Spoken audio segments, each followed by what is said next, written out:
Hey guys, it's your boy Mark back with another video. And yes, you see the title. I'm surprised too that I'm able to get this video up tonight. But tonight was the release of, you can see by the title what movie I'm talking about. Well, the release in the US, I mean. Spider-Man No Way Home. This has been hyped up like crazy, man.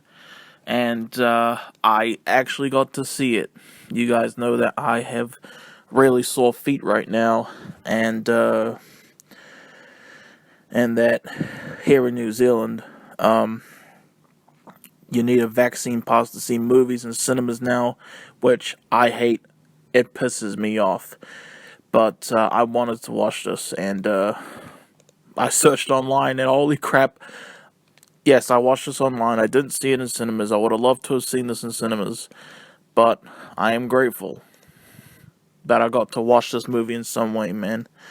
And yeah, I straight up telling you the truth, no BS, no nothing like that. And yeah, so here are my thoughts on December 17th, 2021, on the new MCU movie, Spider-Man No Way Home 2021. Now, what Spider-Man No Way Home is about, it's the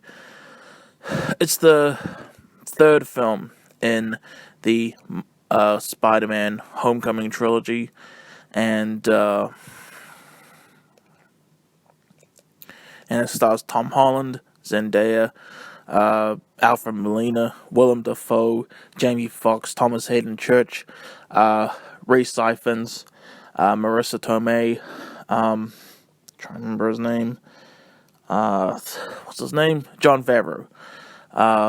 And what this movie is about, well, after the events of Spider-Man Far From Home, Mysterio had revealed Spider-Man's identity to the whole world, and now Peter Parker looks to fix it, to fix what's going on, with the help of Doctor Strange. But when he interferes, he's in the crapper, basically, with what happened after his interference with the spell. And now he's trying to fix it, So what did I think of Spider-Man No Way Home?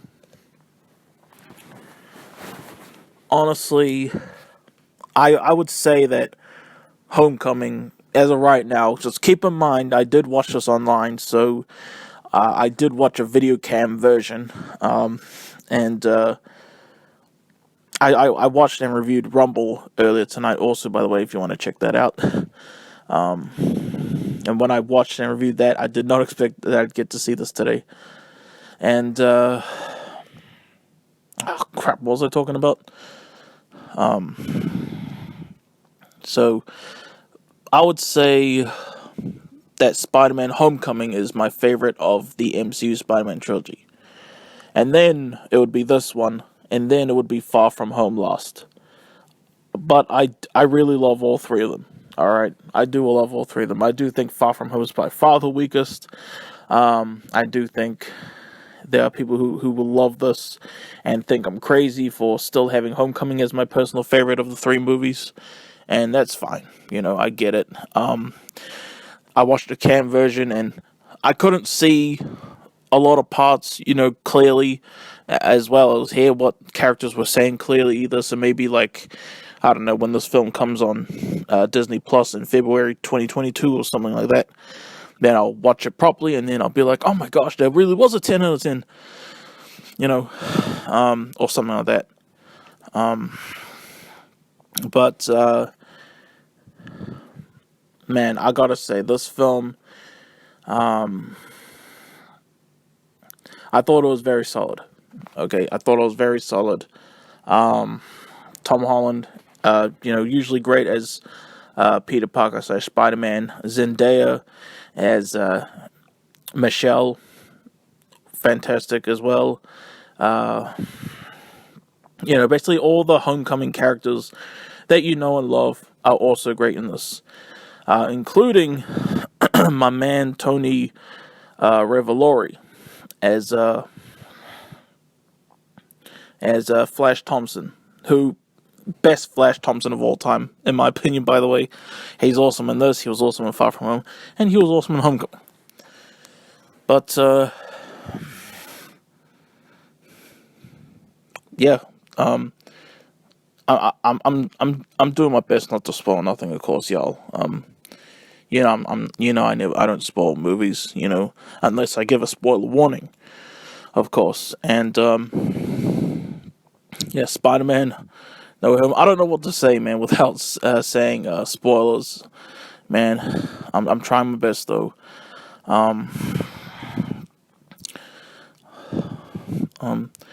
It was really awesome to see how this started, man.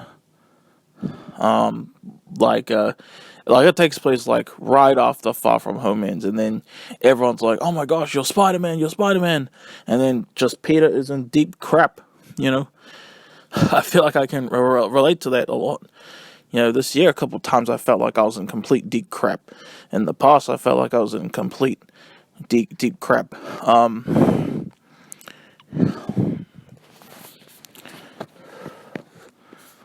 And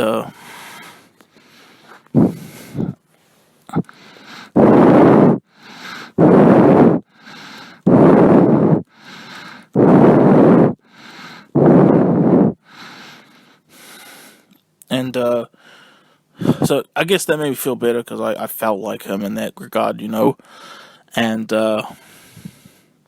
that's all I can really say, I reckon. I'll talk about the cast individually. But this film was... I'll say that I feel like this film was about giving the fans what they wanted. And I'm sure everyone who has certain ideas of what hopefully might be in this movie are going to be ecstatic. They're going to just erupt with joy, and they're just going to be blown away, and I get that, and I absolutely was. I felt like a little kid again during certain parts of this movie. I cried heaps of times, and there were scenes that I loved so much.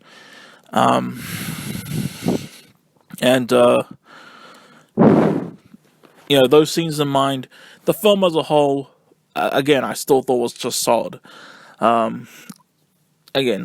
Just because there were amazing scenes and certain things and all that, doesn't necessarily mean that the movie as a whole is the best. You know what I mean? That's basically how I feel about No Way Home. Again, maybe when I watch a full HD proper version of this, even though I wish I could have seen this in cinemas.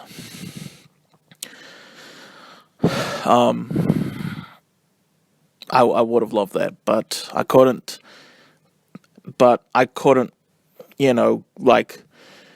Go without having reviewed this on my channel, man.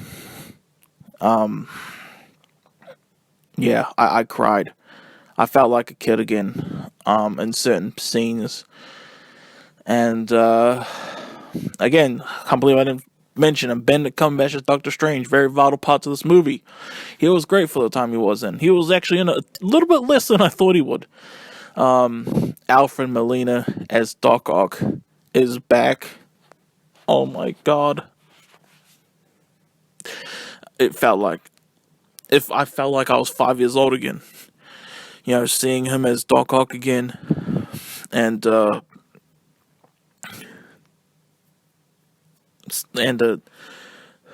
I did see Spider-Man 2 in cinemas back in 2004. I was a kid. And I loved Spider-Man 2 and Doc Ock so much, man. And to see him again,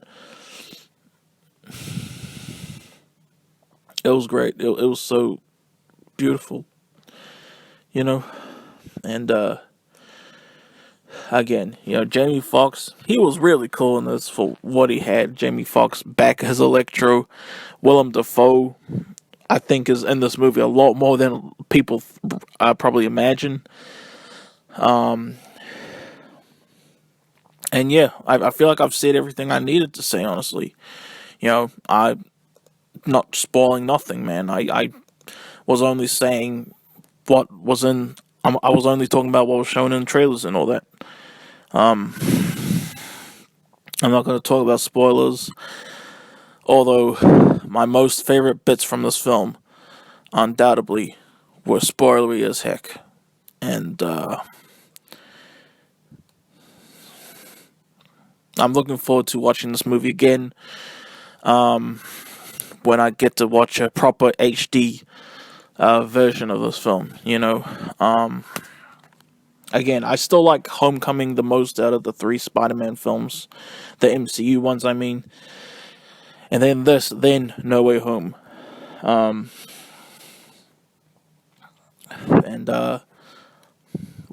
after how this movie ended, not going to say how it actually ended, but the way it ended, I wonder how they're following up on that. How are you going to follow up on that? Because it's a pretty, like, wow ending, And, yeah. That's all I can really say about Spider-Man No Way Home.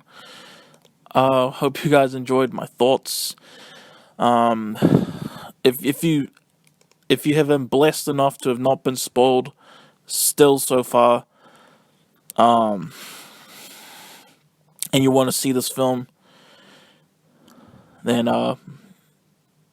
you're lucky to have gotten this far, man. And I would absolutely recommend just staying off the internet until you get the chance to see it. But yeah, Spider-Man No Way Home gets an 8 out of 10 from me. The final MCU film of 2021. I have not seen Eternals yet. I wish I had gone to see that in cinemas, but oh well. It's on Disney Plus next month. I'm not going to review it though, because my unwritten rule of reviewing movies when they release the same year. You know what I mean? Yeah. All right. That's your boy's thoughts on Spider-Man No Way Home. Hope you guys enjoyed. And yeah, I'm your boy Mark. Peace out, y'all. And yeah, your boy Mark said, peace out, good night, y'all. And yeah.